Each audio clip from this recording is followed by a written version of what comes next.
Pse zjejnë kombet dhe pse popujt kur disin gjëra të kota.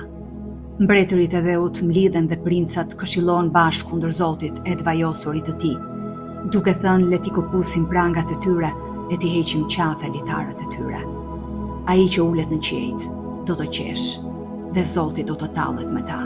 Atëherë do t'u flas në zemërimin e tij, dhe do t'i tremb në indinjatën e tij të madhe. E do të thotë: e vendosa mbretin tim mbi Sion, malin tim të shenjtë. Do të shpall dekretin e Zotit.